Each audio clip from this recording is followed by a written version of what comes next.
They left an eviction notice on the windshield of a county truck and drove the HOA president's minivan out of my garage like she owned the place. Then she waved at me with my own keys. Wait. What just happened? The cardboard notice was taped, crooked, the ink smudged by rain, and the sheriff's star on the truck door looked like it was trying to laugh through the smear. The smell of wet paper and diesel made the hallway spin. The gravel in the driveway crunched underfoot as neighbors whispered behind curtains. "Where are you watching from? Comment your city. I want to see how far HOA power reaches." He had the kind of voice that settles a room, low even, the patient cadence of a man used to getting answers by asking the right questions. But he didn't belong in my driveway. He belonged to the county, and I'd been leasing this garage to the sheriff for 2 years because sometimes public safety needs a place to park a deputy's truck overnight. The truck's radio was still warm when I opened the door. The vinyl smell of the seat mixed with cedar and the metallic tang of rain. A second vehicle, a faded green Ford pickup with mud on the bumper, sat behind it, engine idling like a caged animal. The HOA's letter threatened eviction, fines, and a lien. The paper trembled between my fingers. He, Marion Langley, smiled like a woman who had rehearsed victory in a mirror. She was 62, with a silver bob that caught the light and the false polish of small-town pedigree, and she had just parked 2 trucks in my garage without asking. Her power lever wasn't just a clipboard, it was a ledger of smiling donors, a lineup of committee members who never missed a potluck, and the uncanny ability to escalate petty rules into punishments. She wore pearls with a leather jacket and preferred passive-aggressive emails when direct cruelty would have been honest. Her minivan's keys still jingled in the ignition as she locked my gate and handed me a printed notice. A list of violations, an ultimatum, a smile that smelled faintly of cinnamon and bleach, the smell of wet paper, the creak of a gate, a horn in the distance that could have been a warning or a celebration. I couldn't tell which. I'd been a logistics officer in the reserves. I'd run convoys through dust and rain, making problems disappear the way you make knots come undone, if you know which end to pull. That training didn't prepare me for one woman who learned to weaponize a homeowners association. The truck's radio crackled once, like a single cough. The gravel crushed again beneath purpose-made shoes. This is the story of how an HOA tried to turn a leased public asset into a private theater of humiliation, and how a single lease, a small official piece of paper, became the grenade that liberated a neighborhood. If your HOA has ever crossed the line, you're going to love this ending. Stick with me. It started small, because tyranny rarely arrives with banners and drums. It began with a note on the mailbox complaining about an oil stain. A polite request, typed in careful font. "Clean up the oil, please." The note smelled faintly of lemon furniture polish, and I thought, fine, the neighbor's right. I'd take care of it. I scrubbed the stain with a Brillo pad and soap until my hands smelled like steel and lemon, laid down fresh gravel, and thought the matter closed. But Marion saved that note, filed it under patterns of neglect, and tucked it into a growing portfolio of grievances that would someday read like a dossier. 3 weeks later, my mailbox had another letter, a fine, assessed for failure to maintain external property. $60, payable within 14 days to the HOA. The fine was attached to a form full of checkboxes that smelled faintly of toner and control. The administration explained that the HOA's covenants allowed fines for violations impacting the aesthetic cohesion of the community. That was the first beauty of their power. Language that read like kindness but punished like a contract killer. I'll call him Mark. The deputy who leased the space, used the garage because the county station was too far when shifts twisted late into the night. He'd been wounded in the field once. He had scars like topographical maps that caught the light when he turned. He paid me more than the market for the convenience. He treated the place like a locker room, hanging his coat on a hook and leaving a thermos that always smelled faintly of burnt coffee. He loved the hum of diesel and the scrape of boot leather. He left thank you notes, not because he had to, but because he wanted to show gratitude in a place where gratitude had become rare. I'd never met Marion before she became my enemy. In our neighborhood, she was an institution. Cookie boxes at holiday. Drives, the voice on community calls. The woman who could get a streetlight installed if her bridge club needed better lighting for something dramatic. Her power was old money wearing a cardigan. That's what made her cruel in the most ineffable way. She understood optics. She knew how portraits worked, how to position the smile and the donation check so that cameras told a story where she always looked like the protagonist. 2 months after the oil stain, an anonymous tip came in. A neighbor complained that the sheriff's truck bore official insignia and therefore was a commercial vehicle stored in a residential garage in violation of the covenants. Someone else said the headlights on the sheriff's truck shone into Mr. Patel's bedroom window. Someone else, whose lawn had been edged by Marion's hand, said the gravel track smelled of diesel and was unsightly. In a community where people still traded sugar and gossip over fences, this was how alliances were built. Small grievances turned into collective moral panic. The first legal fact came out like a blunt instrument, knowledge that felt like a jewel, but heavier. An HOA cannot eject a leased government vehicle purely by pronouncing it a covenant violation if the lease predates the covenant's enforcement, and if the lease was properly recorded or disclosed to the HOA at the time of signing. The caveat mattered: disclosure and the date of the lease. This little sliver of law was a leak in Marion's dam, discovered because of a county clerk who remembered the paper trail and because I had kept the original lease in a waterproof folder in the garage. The paper smelled like toner and old coffee. Every fold was a memory. The knowledge buoyed me for a week like a secret lifeline. You can smell trouble when it's close to burning. The air tightened as neighbors started to pick sides, and the driveway, once a neutral corridor, filled with surveillance, eyes in windows, cameras on poles, the soft glow of phone screens flaring like distant lighthouses. The sound of someone whispering compliance made the word feel like a threat. The taste of copper was literal in my mouth. The anxiety raised the acid. When Marion began holding community meetings in the clubhouse, people came with cookies and permit forms and an appetite for spectacle. She controlled the agenda with a notepad that smelled faintly of eucalyptus and contained columns of names. At the next meeting, Marion raised her voice just enough to make it sound like righteousness. She described precedence and aesthetic integrity as if they were virtues, not weapons. Her allies, the vice president, the treasurer, nodded like an audience in a small theater watching a practiced soliloquy. They produced a map, dotted with colored pins, showing what, in their view, counted as non-conforming uses. My garage was circled in red. The room smelled of coffee and anxiety. The echo of forks against paper plates was like a metronome. A woman in the back fiddled with a bracelet, jangling a sound like little bells. This is how mobs coagulate. One polished accusation attracts other grievances like iron filings to a magnet. I started collecting evidence because that's what a person trained to think in logistics does when confronted with arbitrary force. I photographed the lease, the truck's registration, the dates when Mark parked there, the neighbor's emails that had turned into a rolling complaint. I logged times, took videos that captured the orange glow of the porch lights reflecting off the sheriff's side mirror, and kept a running memo of every interaction. The tactile act of pressing the camera's button felt like taking a deep breath. The smell of printer ink and the weight of folders made a small private library of legitimacy. Marion retaliated in the manner of someone who liked her cruelty polished. She sent letters to the county, claiming the trucks were creating a public nuisance. She called zoning, claiming I had converted my garage into a commercial impound lot. She wrote long, moralizing emails that smelled of vinegar and polished brass, accusing me of weaponizing public office and exploiting community resources. The words were precise because cruelty dressed as principle is always more effective. People who received copies of her letters felt their chins lift in silent approval.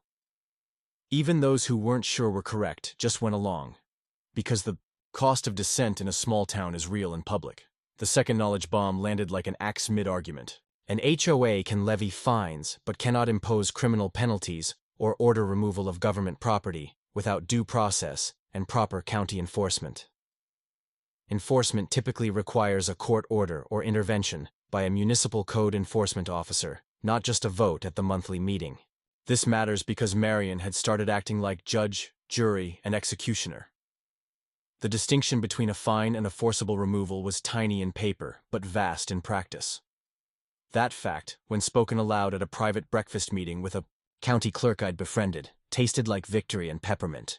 It meant their threats had limits, legal, procedural, bureaucratic limits that could be exploited. She escalated. She used the HOA's social media to circulate a doctored image of the sheriff's truck parked sideways, with the caption, "This is not the community we signed up for," as if a single truck could embody personal failure.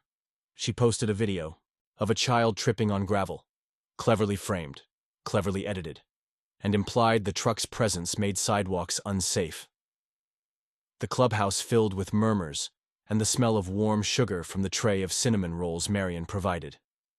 People, who had never read the bylaws, suddenly felt morally involved. Her plan required three things: a narrative of harm, a visual to accompany it, and a chorus of neighbors to supply moral pressure. It was then they moved from weaponized paperwork to weaponized convenience. One morning, I found my padlock cut and a parking sign planted in my yard. Private parking, no commercial vehicles. The metal tasted of cold, and the cut chain left a fine smell of oil and metal on my palm. Somebody had trespassed. We all get bored with small cruelties until they start trampling boundaries we assumed were set in place. That sign had been printed at the HOA office, stamped with Marion's initials in red, and nailed to a post under the old maple tree where my kids used to hang their rope swing. The swing creaked in the wind and smelled faintly of rope and rain. I started asking questions out loud, which is always dangerous in a place where gossip is currency. "Who authorized that sign?" I asked at the next meeting. The answer came, like a practiced omission. It was a committee decision, read in the same syrupy tone Marion used for virtue. "We are protecting property values." The air tasted like pennies as people swallowed the phrase, thinking of market prices, of future resale, of the illusion of control. Nobody wanted to be the person who defended a deputy's convenience over the purported integrity of the neighborhood. That night, a neighbor banged on my door. She smelled like wet wool and fear. She said she found two old contracts in Marion's neighborhood portfolio. One where an easement had been quietly rescinded and another where a community driveway had been redefined as an emergency access path. Marion's ledger, the neighbor whispered, was full of edited minutes and sticky notes with instructions. "Begin enforcement Q3. The paper smelled of smoke and rubber bands. It was petty, it was bureaucratic, and it had teeth. Now the street began to split visible and invisible. People covertly took sides. The ones who preferred the well-polished image Marion curated, and the ones who actually used neighborhoods for living. Mark kept to his routine, bringing coffee in a thermos that smelled of burn and generosity, and quietly fixing gutters for old Mrs. Connors when he had time. He never wanted trouble. He wanted a place to park a truck and sleep between shifts. But Marion had decided that symbol mattered more than service. Symbols are powerful. Symbols make people join in anger, even when the anger is misdirected. My phone buzzed one afternoon with a text from an unknown number. "We've issued a community notice. Please vacate the premises by 72 hours or be fined retroactively." The tone was flat and corporate, and the words were designed to terrify. I could feel the pulse in my throat. The knowledge that something bureaucratic could be weaponized against you is a kind of psychological bruise. The sound of the notification pinged like a pistol. The taste in my mouth turned metallic. I convened a small coalition because fight is contagious when people are tired of being controlled. We were not angry teens with signs. We were a cross-section, a schoolteacher who knew public records law, a contractor who smelled of sawdust and coffee, a retired judge whose handshake still felt like a gavel, and me, the logistics mind who loved maps and paper trails. The smell of sawdust and printer ink soaked our first planning night. We met in the town library, under the hum of fluorescent lights, plotting out how to defend a garage. At the end of that week, someone altered the locks on the gate to my driveway and changed the keypad code.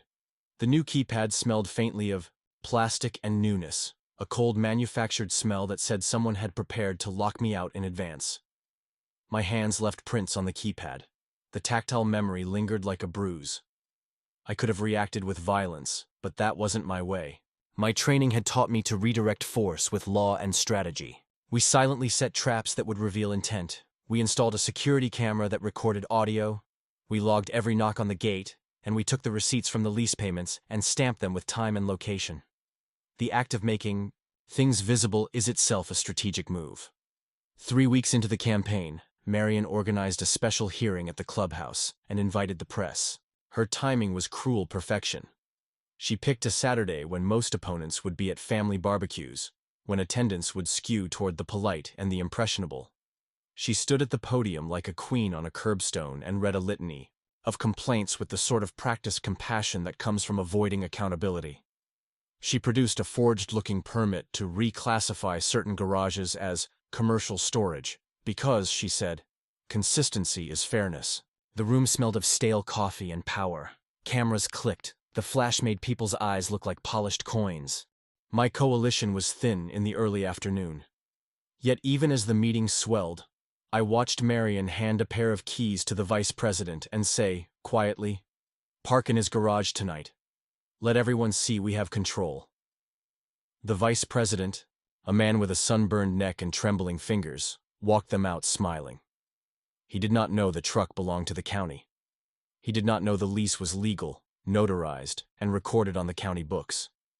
He did not know because Marion had cultivated ignorance like an art form. They came back that evening and slipped the padlock. The sound was a small, cruel music. I smelled the iron of the cut chain still, the warm diesel, and the perfume of someone who thinks their righteousness is a cloak. The vice president left a note pinned to the gate. Property secured, compliance ensured. The note smelled like toner and triumph. I could hear the low laughter of people who had never been asked to choose between convenience and justice. The third knowledge bomb, because I eat bureaucracy for breakfast and spit out tactics like a man sharpening knives, landed in my hands. Like a map. An HOA can be dissolved if a majority of homeowners petition and the governing documents were misrepresented or fraudulently amended. Dissolution isn't easy. It is a scalpel, surgical and slow, but it exists. It requires documented fraud or willful misrepresentation, a recorded petition, and often a court proceeding to enforce. It felt distant then, like a legendary legal beast. But suddenly it was a promise and a possibility. A way to turn Marion's ledger into a weapon against her. The knowledge smelled like lemon oil and fresh grass. It tasted of iron and patience. That night, under the yellow halo of the porch light, I took a photograph of the two trucks parked in my garage. The cardboard notice stuck to the windshield. Marion's minivan in the driveway like a fat, smug bird. I uploaded it to a private folder, backed it up in 3 locations, and sent the link to the county clerk, to the retired judge, to the contractor, and to the teacher. The photograph carried, with it, the smell of diesel, the sound of crickets, and the weight of a future confrontation. It was thumbnail material. A gavel would have fit into that frame perfectly. The truck, the eviction notice, Marion's painted smile all in one shot. People asked, in comments and whispers and backyard conversations, what I planned to do. What would you have done in my place? Drop it in the comments. If you think HOAs should be held accountable, type yes, so we can get this trending. The temptation is to respond with a rifle. The wiser response is to tighten the net of legality until the predator becomes trapped by its own traps. As Act 1 closes, the stakes are clear and the lines are drawn. A leased county truck sealed behind an illegally planted sign, a president who has weaponized paperwork, a coalition forming like a storm front, and a neighborhood that now has to decide whether to keep living in fear or to reclaim the place they call home. Marion believes she's already won because she's been able to make her version of reality visible. Signs, letters, and the sight of county trucks behind private gates. But visibility cuts both ways. Every action they take leaves a fingerprint. Every small cruelty is recorded. Every petty rule is an invitation to test its legitimacy. The gate clicks as the sun falls, the truck's tail light blinking in the damp, dusk like a heartbeat. The air smells of cut grass and diesel, of rain that hasn't yet fallen. The keys for my own house hangs where they always did. But the map of my life has shifted. The first act ends with the camera on Marion's hands, folded over the ledger as she stamps another notice.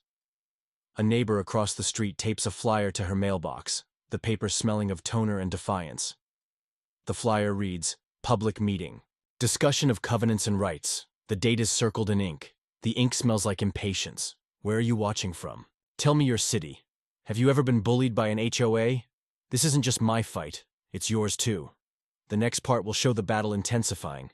Smear campaigns, legal threats, sabotage, and the mid-game pivot that will change everything. But for now, listen to the scrape of the gravel and the distant drip of a gutter. Listen to the quiet click of a camera backing up a file. In small towns, paperwork is the real arsenal, and we have just loaded ours. The month after the padlock was cut, the neighborhood became an arena. He moved like someone who kept failure in a shoebox. Careful, disciplined, always counting things twice. People began to call him the man with the garage, as if the place were a title. He stopped answering the polite questions with jokes. He answered with lists and receipts and a steady, measured voice that made people listen, whether they wanted to or not. He smelled like diesel and printer ink, and he kept a thermos that tasted like burnt coffee and resolve. The camera on the mailbox blinked red at night and recorded everything. A neighbor's porch light washed the driveway in a soft orange halo, shadowing every boot print. Marion responded with ritual cruelty. She called a special hearing and printed a glossy flyer that smelled faintly of lemon oil and triumph. People found it slipped under their doorways while they were still smelling toast. The flyer promised community input and safeguarding property values. The clubhouse filled with faces arranged like a chorus line of righteousness. Marion spoke about precedent, as if precedent were a prayer. The vice president read a list of supposed hazards with a voice like someone reading tomorrow's weather. People nodded as if agreeing with air. Someone filmed the meeting. The camera's faint whir cut through the room like a small insect. Watched from the back, taking notes, letting each accusation land and roll off his pen like rain on tar. He had military training. You listen more than you speak. You collect more than you show. He mapped the attacks, who supported Marion, who was wavering, who wanted to be on the winning side. The smell of polishing agent and stale coffee hung in the room. The sound of small forks against plates was louder than any argument. The tactile memory of paper in his hands steadied him. He left the meeting with a schedule: who to call, which records to request, where to deposit facts so they wouldn't disappear. A smear campaign began quietly, like mold on bread. Someone started slipping anonymous notes under people's doors. "Do you want criminals parking in our driveways?" Written in a hurried scrawl designed to generate alarm. The social feed Marion controlled bloomed with warnings about unauthorized government vehicles. The pictures were carefully chosen. The sheriff's truck at dawn with a blur of a child's bicycle in the foreground. The caption asking about safety. The posts smelled like wet wood and the faint metallic edge of panic. You could taste the bitterness of manipulated fear if you thought about it too long. He responded piece by piece, not with outrage but with evidence. He printed the original 2-year lease and took it to the county clerk. Notarized, stamped, dated months before Marion's regime claimed the right to define acceptable storage. He showed receipts of lease payments, emails acknowledging the arrangement, and a line item in the county budget that mentioned auxiliary storage for emergencies. The clerk's office smelled like lemon-scented cleaner and old paper. The clerk, a woman with a name badge that read J. Alvarez, tapped the file and frowned. "They can harass you," she said, voice flat with bureaucracy, "but they can't remove county property without a court order." That sentence hung in the air and tasted like iron because it meant Marion's pressure was theater, not law. At exactly the point where the neighborhood reached a fever, about 3 weeks into the campaign, a new player entered, a local reporter with a bent for drama. She arrived with a notebook that smelled of fresh ink and a camera that scraped the light into little white knives. Marion had invited her, of course. She'd fed her earlier insinuations like breadcrumbs. The reporter asked questions that were less about facts and more about friction. "Do you think county trucks create a safety concern?" she asked the gathered crowd. People answered with statements shaped like memories. The gravel underfoot, in the parking lot, crunched. The smell of Tabasco from someone's lunch hung in the air. He let the camera follow him. He let the recorder pick up the cadence of his voice as he explained the lease with calm clarity. A public asset leased legally, disclosed at the time of agreement, used to allow deputies to shorten response time in emergencies. That last fact, deputies nearer homes, faster response, landed in the microphone like a small revelation. The reporter smiled politely and then turned her lens toward Marion. The camera clicked. The sound of it felt like a knife drawn slowly. The smear campaign escalated into sabotage. Someone slashed the sheriff truck's tires one night. The rubber left a sharp chemical smell in the morning air that bit at the throat. The act was violent, and the graffiti sprayed on the garage door. The next day had a rawness to it, not our neighborhood. The paint reeked of solvent and anger. The sheriff's department logged a vandalism report. The county investigator took fingerprints that smelled faintly of sweat and latex. The nerve of someone to write over a public safety vehicle with fear-laced slogans made people whisper in new ways. You could hear the shuffle of sheep. You could taste the metallic tang of panic. Marion's hidden advantage was her Rolodex. She could call the mayor and invite the local courthouse onto her side with a smile and a check.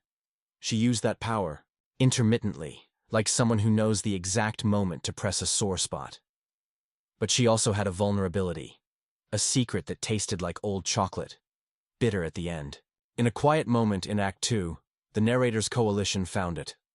Marion had listed her home as the primary residence for tax relief while spending most of her time in a townhouse in another city, where she ran a small but very visible consulting operation. Her claimed community-first persona depended on optics and her eligibility for certain HOA leadership roles, and if those facts collided with recorded property use claims and residency requirements in HOA bylaws, her chair could be insecure.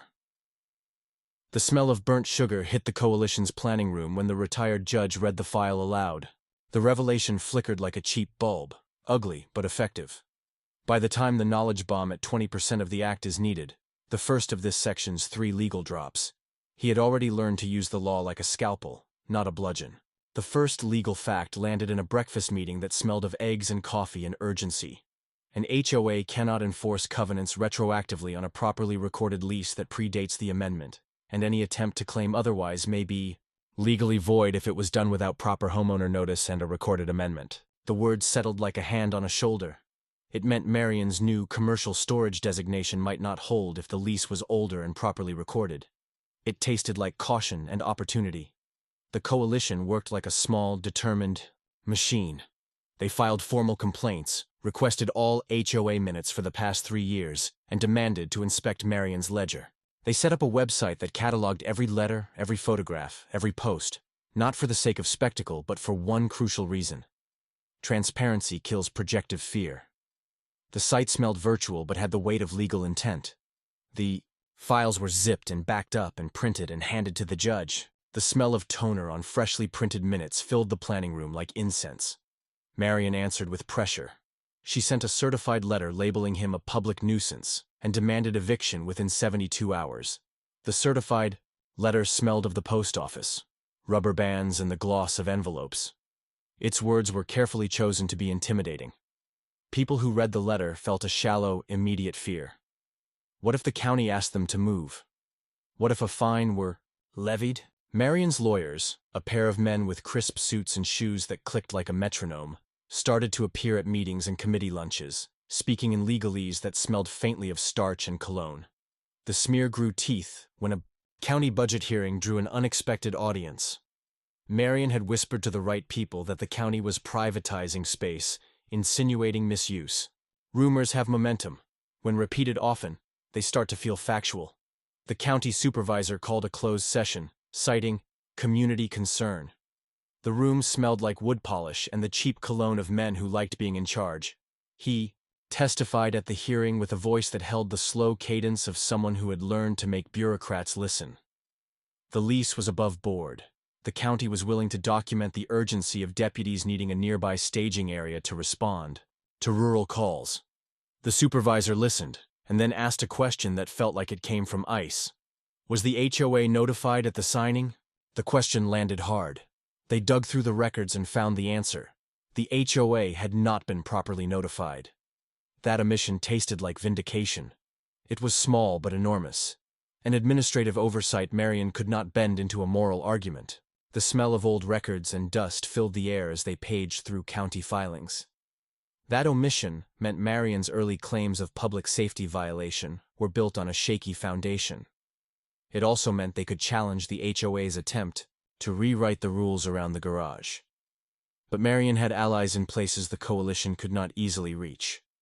She had a local judge who owed her favors for years of donations and committee-friendly decisions. She had a presence in the volunteer, fire department, and a nephew on the city council who liked being useful to his aunt. Those favors acted like a web. Each strand seemed thin on its own, but when Marion pulled them together, they could bind tight. The smell of caramelized fear lingered when the nephew called the reporter and claimed the county had overstepped. The reporter wrote a piece that felt balanced but leaned toward the dramatic, and the narrative tilted again. The campaign turned personal. Marion printed a letter with his photograph on the HOA board with the headline, "Is our street being used for political advantage?" The photo was angled to make his truck look like a show of force. The paper smelled like toner and a lit cigarette. Kids at the bus stop asked their parents about the man with the truck, and their parents answered with the caution of people who remember the comfort of conformity. The tactile sting of public reputation began to bruise small daily interactions. The corner coffee shop where the barista gave him his change more tightly. The neighbor's polite smile that didn't reach their eyes.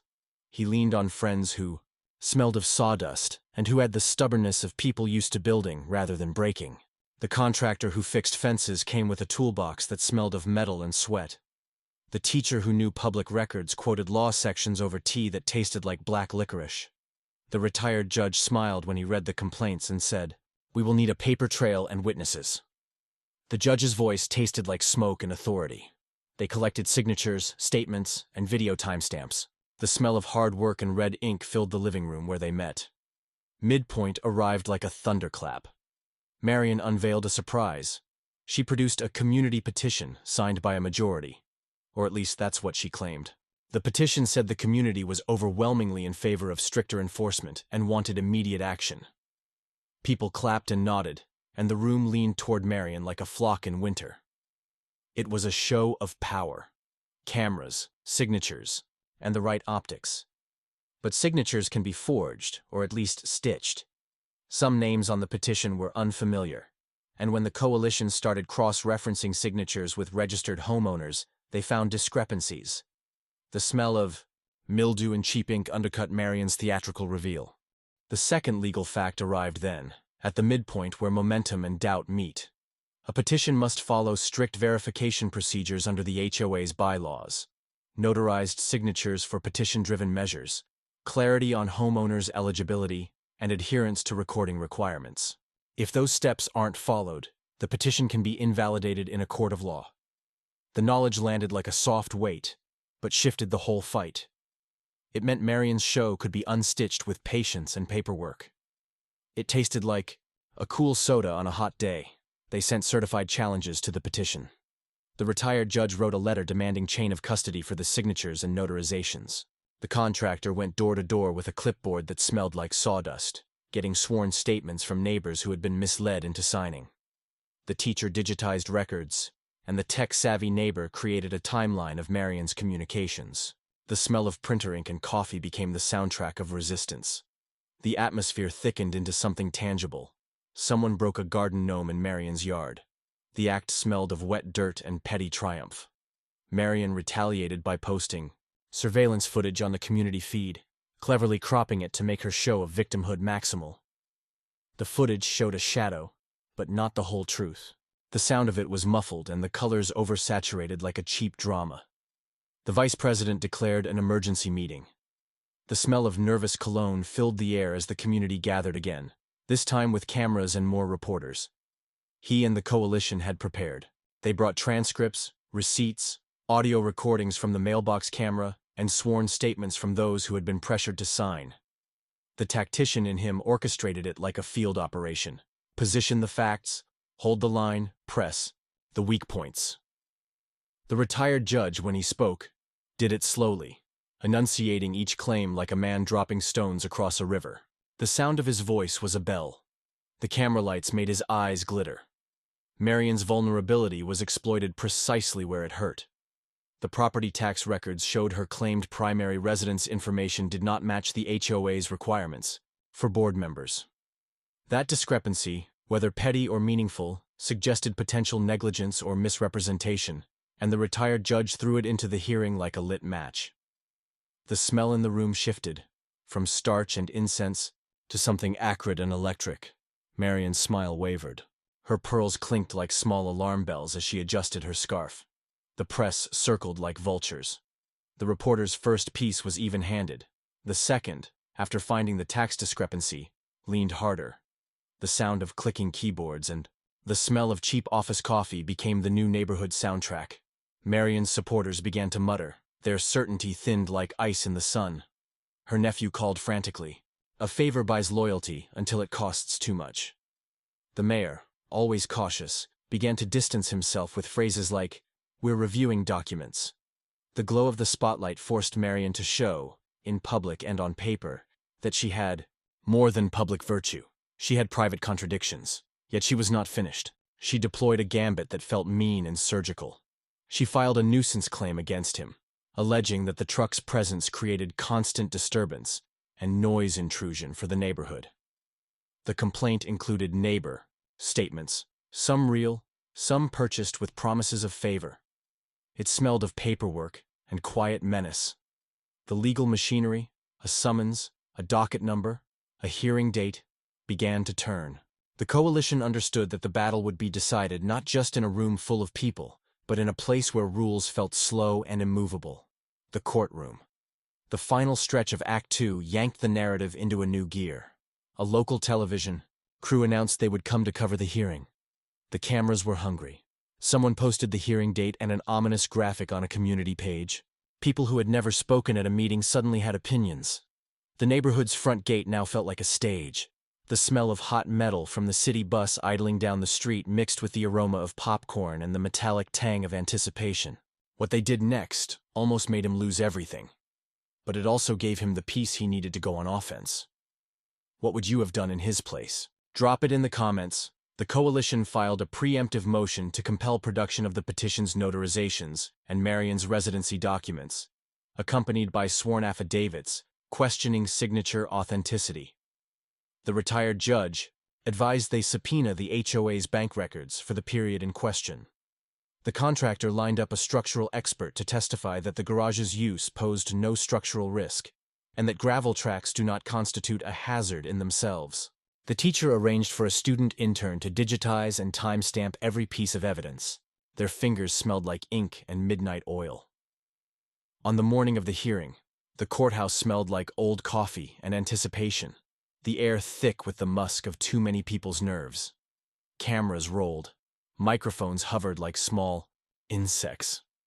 Marion arrived wearing a blue suit that had seen better campaigns and a smile that had been reheated too many times. The mayor's car idled outside like a wall of beige complacency. The vice president sat with his hands folded, the weight of choice in his eyes. The hearing began with procedural niceties that felt like ritual. The judge, not the retired one, but a civil magistrate who had a reputation for arbitration, read the case title. The microphone tasted metallic when he spoke. His gavel's small rap echoed like a heartbeat. Marion's counsel spoke in bland phrases that smelled like starch and strategy, trying to paint the coalition as troublemakers who had weaponized the system. They produced the petition. The camera lights stung. Then the coalition dropped its packet. The retired judge, solemn and deliberate, presented the notarizations. Mismatched stamps, inconsistent handwriting, several names from households who swore under oath they had never signed anything. The contractor offered an affidavit. The tech-savvy neighbor played a time-stamped video where Marion's assistant was seen distributing the flyers, a small piece of damning chronology. The smell of ink and paper in the courtroom grew heavier. As envelopes were opened, Marion's face went from lacquered to human, and then to something corrosive. Her pearls, her armor, shone with a frantic light. The sound of her breathing changed. People could hear it at the edges of the camera frame. She protested, but the evidence kept arriving like rain. The magistrate looked at the petition and then at Marion. The glare of the cameras felt like heat. At the exact 80% point, the third legal fact landed. A court can void HOA actions that are based on fraudulent instruments or misrepresentations, and it can order relief ranging from injunctions against enforcement to full forensic audits of HOA finances if there is probative evidence of wrongdoing. This fact, offered quietly by the retired judge when the magistrate asked about remedies, tasted like victory and thunder. It meant this wasn't only about the garage anymore. It could be about dissolving the mechanisms Marion used to consolidate power. The air in the courtroom tasted of pennies and electricity. The magistrate paused. He rubbed his temples and looked at the camera, then looked back at Marion.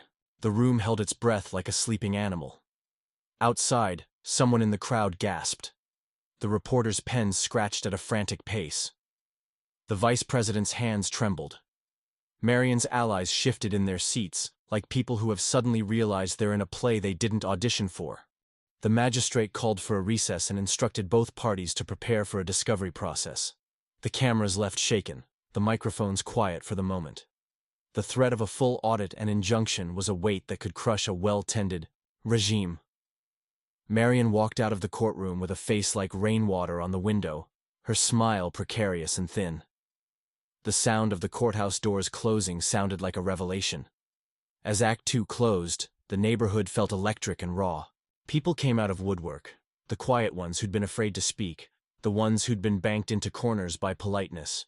The coalition's momentum grew. The retired judge said quietly that this was the moment where small-town power meets system-level scrutiny, and in their little planning room they all smelled the tang of imminent rain and the sharpness of legal paper. The camera lights would return. Newspaper headlines would sharpen. The next act would be the courtroom spectacle everyone had been whispering about, where Marion's ledger could be pried open and every petty cruelty examined in daylight. The last image before the curtain. Marion in her car, her hands white-knuckled. On the steering wheel, pearls clacking like a small, frantic metronome. The cameras were coming back. They opened the courtroom like an oven and let the heat hit everyone at once. The air smelled of hot paper and old coffee. The fluorescent lights buzzed like a swarm. Cameras leaned in. Microphones floated like flies. He watched Marion across the room and felt something old and practical settle into his shoulders. The way you breathe before you move a heavy crate. He had rehearsed this day across nights of paperwork, in the glow of a laptop and the hush of a kitchen table. Now everything that had been secret and slow and legal was finally loud. The first thing that broke was not a gavel, but a photograph. A single image, printed large, taped to an easel. Marion smiling at the annual picnic, her hand on a check, her signature curling like a ribbon. The picture smelled faintly of printer ink and summer sunscreen. It was a perfect thumbnail moment. The smiling HOA president exposed beside the ledger she'd used like a weapon. Cameras flicked. The reporter who'd once given Marion stage leaned forward until her shoes whispered on carpet. The room tasted like metal and anticipation. He placed his evidence on the clerk's table with a calm that surprised even him. The lease, notarized and dated. Payment receipts. Email correspondence with county officials. The recording from the mailbox camera.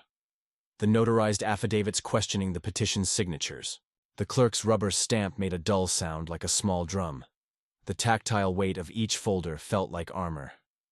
Marion's lawyer countered with showmanship and cold certainty. He wore a suit that smelled faintly of starch and affluence and talked like a man distributing calm. But evidence is stubborn. It waits. It accumulates. It bites back. When the magistrate asked for the first legal clarification, the retired judge, who had been walking the coalition like a slow-burning fuse, stood up and spoke without theatrics. He said, "An HOA's actions can be temporarily stayed by an injunction if there is clear and imminent harm from enforcement, and courts will issue a preliminary injunction where the balance of equities favors the plaintiff and irreparable harm is likely." The sentence landed with the authority of someone who had watched rules break men and then fix them.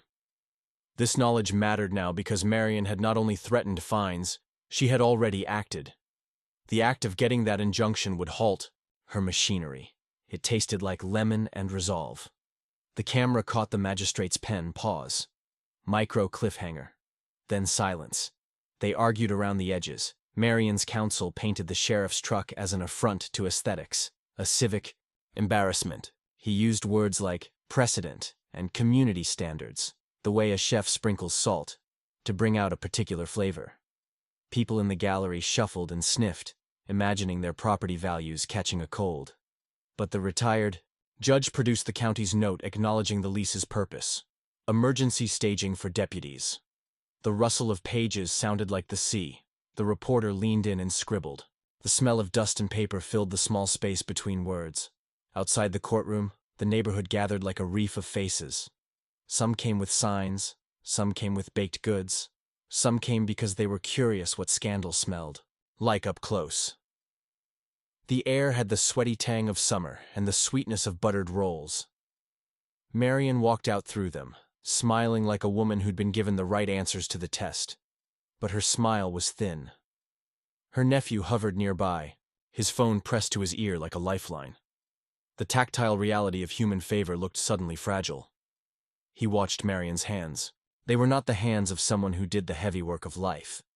They were manicured and pale, the kind of hands that knew the feel of ribbons and envelopes more than hammers and nails. That detail matters, because power wears a face and habits show through skin.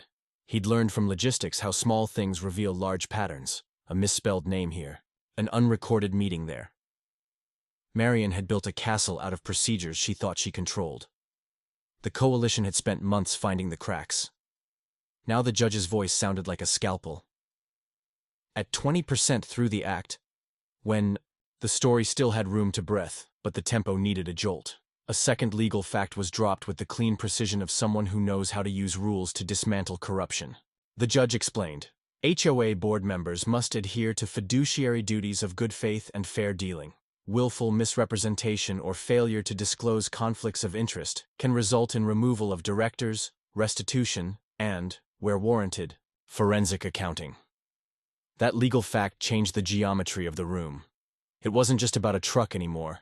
It was about Marian's ledger, her signatures, her gifts, her alleged residency claims, and the money that lubricated small favors.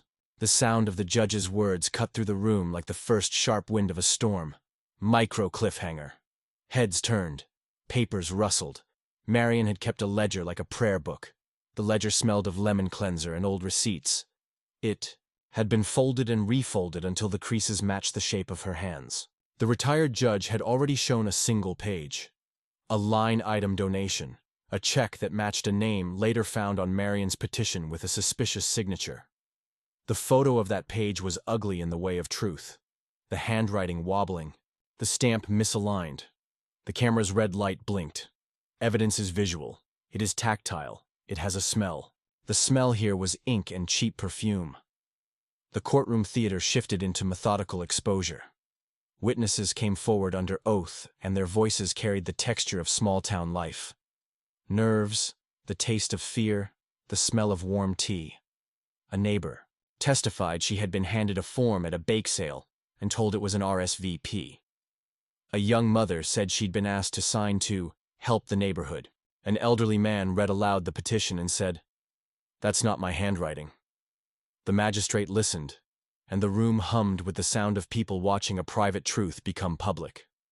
Marian's hidden vulnerability, the residency, discrepancy the coalition had unearthed in Act 2, became thunderously relevant. The retired judge presented tax records showing Marian's other residence, utility bills in another city, and a business license that put her off and away for months. The air tasted like pennies and disappointment. Marian's defense shuffled. The nephew's hand shook as he dialed. The press breathed like a chorus. When the magistrate asked Marian directly if she had been disclosing her primary residence accurately while serving as HOA president, her answer slivered like ice on a window. Evasive, rehearsed, and suddenly selfish-sounding. The small details, that had seemed irrelevant 3 months ago, were now knife-sharp. The contractor's affidavit demonstrated that gravel tracks did not constitute a safety hazard. The tech neighbor's time-stamped footage showed who had distributed the petition and when. The retired judge sat with the dignity of someone who had seen how small lies expand into empires. He pushed methodically, and each push revealed another ledger entry that didn't align. A thumbnail moment arrived like a struck bell. Marian's face when the magistrate asked for a stamped copy of the HOA's minutes from the day they claimed a policy change. She reached for a file that was not there. Her fingers lingered on a folder labeled for the wrong month. The camera zoomed until you could see the tremor in her knuckles. The smell in the room shifted. It became a chemical of exposure. The gavel was not yet struck, but the moment would be a thumbnail. The exact expression to fit into a still and say everything. The pressure mounted. Marian's counsel tried to switch to procedural fog. Motions about relevancy, objections about civility, tangles of legal distraction. The magistrate, schooled in years of reading trickery, let none of it sweep the table. He ruled on discovery. Orders and ordered Marian to produce full bank statements, meeting minutes, and notarized petition originals within 7 days. The order had the crisp smell of consequence. Micro cliffhanger. The camera lights stung the eyes. They left the courtroom into sunlight that felt sharp and loud, almost cruel in its brightness. The neighborhood flocked. People wanted the sensation of being part of something writing itself. The retired judge advised caution: don't feed the cameras more than you must. The coalition nodded. Their faces smelled of sweat and determination. The contractor whistled low. The teacher hugged the tech neighbor like a sibling. The victory felt preemptive, like a staged photograph. They knew better than to assume. Marion retreated, and the ledger came out like a wound. The boardroom at the HOA office smelled like bleach and nervous perfume. Marion's ally, the vice president, began to wobble under pressure as his name surfaced. On several questionable meeting minutes, the magistrate's order had teeth. The bank subpoena arrived like a small thunderclap. It tasted metallic in the mouth. The HOA's checking account, previously a placid pool, began to look like a river with undercurrents. The auditors the magistrate authorized had the clinical smell of paper shreds and fluorescent lights. The sonorous hum of the copier became the new soundtrack. When the bank statements arrived, they told a story in green columns and dates. Reimbursements that didn't match invoices, deposits to Marion's consulting account that aligned awkwardly with contractor payments, and a series of checks to a company that, when traced, led to the niece of a council member. The smell of ink and money is intoxicating in the wrong way. The coalition watched, and the retired judge smiled for the first time, not like a man triumphant, but like a man relieved. The scale of the scam was modest, but meaningful. A pattern of self-dealing and preferential treatment that stained Marion's moral claim. At the midpoint, the 50% of Act 3 where momentum must either double down or collapse, the next legal fact dropped into the record. The retired judge explained. Where there is evidence of self-dealing or breach of fiduciary duty by board members, courts can appoint a receiver to manage HOA affairs and ensure proper administration, including the power to freeze accounts pending forensic review. That fact had the taste of finality. It told the room that Marion's control could be legally paused while truth was investigated. The smell of toner and consequence deepened. The media circled like hungry birds. Micro cliffhanger. The county's counsel shifted in his chair. That night, Marion paced her living room, the carpet underfoot soft but muffling nothing. The pearls she wore at meetings lay on the coffee table like small, guiltless moons. Her nephew sat with his phone, watching the news ticker scroll like a sentence he couldn't stop. The smell of stale perfume and fear filled the house. She rang people, donors, friends from Bridge Club, and the phone clenched like a fist. The ledger's pages, now under subpoena, would be read publicly. The smell of surviving on reputation cracked. The coalition pressed. They filed motions asking for injunctions against Marion's enforcement actions, for emergency audits, and for the court to block any further efforts to seize or fine residents while discovery was ongoing. They asked the magistrate to consider temporary receivership if the ledger suggested mismanagement. The sense of procedure, the rustle of papers, the whir of a printer, became their weapon. The next days were a blur of legal activity and small-town theater. Marion's supporters held a meeting in the clubhouse to shout back at the narrative. They brought casseroles and righteous fury. The smell was of baked ham and anxiety. Protesters from both sides wore shirts and held signs. The TV vans lined the curb like a phalanx of modern witnesses. The sheriff's truck sat quiet in the garage, like an animal learning patience. The coalition's tech neighbor slipped a flash drive into a pocket like a talisman. Then the ledger cracked. A line item that had seemed coded at first blew the roof off Marion's defense. A vendor invoice for community landscaping that, when checked, matched no service rendered. The contractor who should have done that landscaping testified he had not been contacted. The invoice carried a signature that did not match his. The smell of dust and ink was suddenly sharp. The printed name of the vendor was a shell company. Registered the same week Marion convened a closed meeting. The cameras pivoted. The moment was tidy enough to be a thumbnail, a forged invoice, a name circled in red, and Marion's face as if a curtain had been pulled. The press frenzy intensified. The retired judge, with a calm that had become famous, suggested the court consider appointing a receiver to stabilize the HOA, preserve files, and prevent destruction, or further suspicious transactions. Marian pleaded her case to anyone who would listen, but the market of public opinion began to slice her thin. The nephew's calls went unanswered. Her patience snapped like a brittle twig. When the court convened again, everyone expected fireworks. The magistrate read the affidavits, the invoices, the bank reconciliations. He looked at Marian and then at the gallery. In a voice that was low and deliberate, he said the matter merited appointment of an interim receiver and ordered a forensic audit to begin immediately. The order smelled of paper and inevitability. The room seemed to exhale. Micro cliffhanger. People watched Marian as if someone had removed a costume. That decision shifted the balance from rhetorical battle to structural dismantling. The receiver walked in like an accountant with a flashlight and a leather briefcase. He smelled of coffee and mild cologne, wore glasses that reflected the documents he read, and moved with the patience of someone used to following money. His first acts were procedural, but devastating. Freezing the HOA's bank account pending audit, securing physical records, and instructing the board not to purge files. The smell of bleach and sealed envelopes filled the HOA office. Marian's control was, mercifully for the community, limited. The audit moved like a metronome. It revealed a chain of small favors. Checks issued to vendors who did not exist, reimbursements without receipts, and credits to card numbers that led back to Marian's consulting company. The pattern was not staggering in dollar value, but it was a betrayal of trust. The smell of ink and betrayal is strong. People who had trusted Marian's smile felt gullible and enraged in alternation. Her supporters tried to explain it away as bookkeeping errors. The retired judge shrugged like a man who'd seen the same lie dressed 1,000 ways. At 80% through Act 3, the final legal bomb dropped with the force of a closing argument. The retired judge summarized. Where a court finds probative evidence of misappropriation, self-dealing, or fraudulent instruments used to influence HOA governance, remedies can include removal of board officers, restitution of funds, rescission of fraudulent amendments, and even dissolution of the HOA if systemic corruption is proven and cannot be remedied. That fact, stated in measured tones, sounded like a verdict before a verdict. The sound of it fractured Marian's remaining supporters. Micro cliffhanger.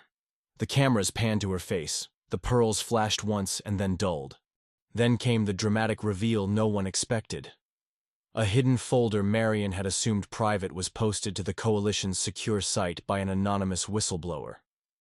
In it were emails between Marian and a small contracting firm.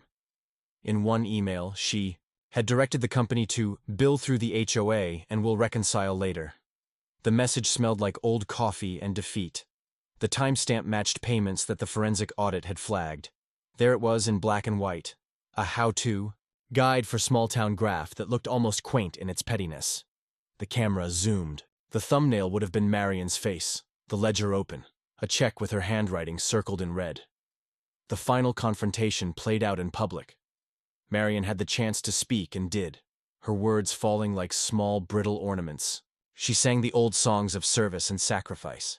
She spoke of love for the community and mistakes made with good intentions. The retired judge listened, and in his face you could see both gravity and pity. The magistrate's ruling would be deliberate. The smell of legal ink and hot press corps hummed like a hive. When the ruling came, it was surgical and total in the way the law can sometimes be. The court found enough evidence to remove Marian from her position, to order restitution where funds were demonstrably misapplied, to void the commercial storage designation until properly voted on, and to mandate a full review of HOA governance practices. The receiver was empowered to implement reforms, and the deputy's lease was reaffirmed with a public notice ensuring county transparency. The smell of triumph was not sweet. It was a sober gratitude, like the smell of rain after a long drought. Micro cliffhanger. The gavel finally struck, but the act of justice was not only about punishment, it was about restoration. The court ordered a community forum, public, recorded and moderated, to rebuild trust. The HOA's bank account was restored to lawful balance with a repayment schedule for any misapplied funds. Marian left the podium with her reputation shredded in places she had thought immaculately folded. On the street, neighbors began to talk differently. People who had been afraid to question power now spoke with a new lexicon. The sound of conversations was earnest. the air smelling of coffee and new paint as the HOA office changed hands. There was a thumbnail moment you could not design. Marion at the exit, her hand on the banister, looking out at the people who had once applauded her. She looked smaller. She looked human in the most ordinary way. The pearls lay like small moons in the palm of her hand. The camera captured the expression: shame, denial, a flash of something like regret. And it fit 1,000 storylines. The sound of a soda can popping open in the crowd nearby felt oddly celebratory. He stood with his coalition in the courtyard after the hearing, the sun softening to gold, the gravel underfoot warm and forgiving. The sheriff's truck idled in, the garage, its radio, a faint companion sound. The retired judge lit a cigarette and coughed once, then said with the simplicity of a man who had seen it all, "Justice is not a single blow. It's 1,000 small corrections."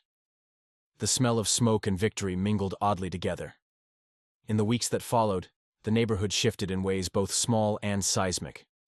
The HOA's board was reconstituted with members drawn from ordinary people: the teacher, the contractor, a small grocer who knew accounts, a nurse who would not tolerate spectacle. They instituted transparent bookkeeping, required notarized minutes for any policy changes, and introduced a grievance committee that met publicly. The smell of paint and lemon-scented cleaner replaced stale perfume. The sheriff's truck's lease was updated and publicly recorded. The garage returned to its quiet usefulness. Community healing is not cinematic in the way the final act of a film often is. It is bureaucratic and gentle. People mended fences literally and metaphysically. Kids reclaimed the rope swing under the maple tree. The contractor patched the wheel tracks and planted a hedge, and the smell of fresh-cut grass spread like a promise. Marion moved away months later. Rumor said she settled in a townhouse with a different set of civic ambitions. The sound of her departure was small, a front door closing, but the impact was long. There were small human payoffs that mattered as much as the legal ones. Mrs. Connors, who had complained first about the truck's headlights, came to him with a pie and a note.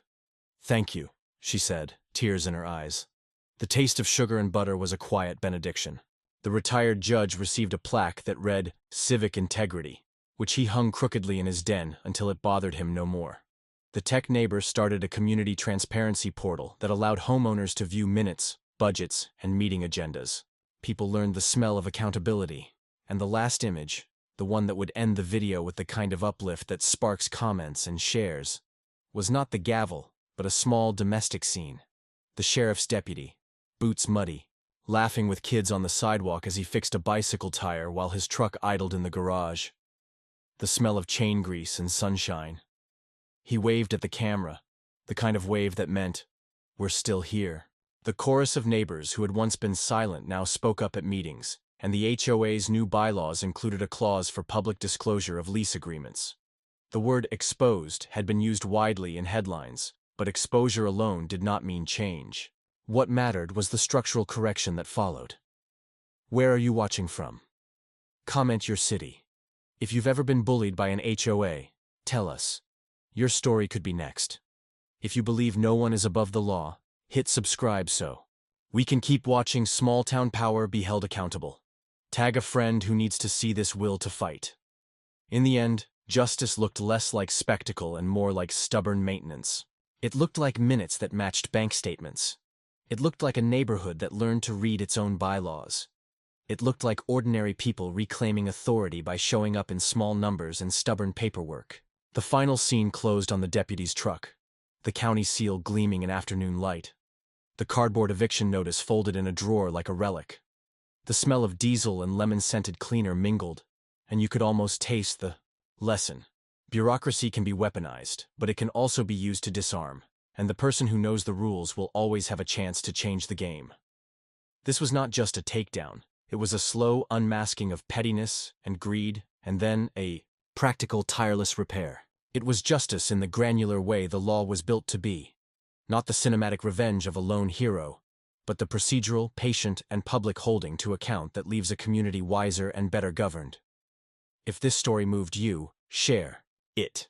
If it enraged you, comment below with your HOA horror. If it gave you hope, subscribe and tell a neighbor. Justice is contagious when people refuse to be quiet. And if you want to see another HOA takedown, one with forged minutes and a mayor on the phone, say yes below and we'll bring the receipts.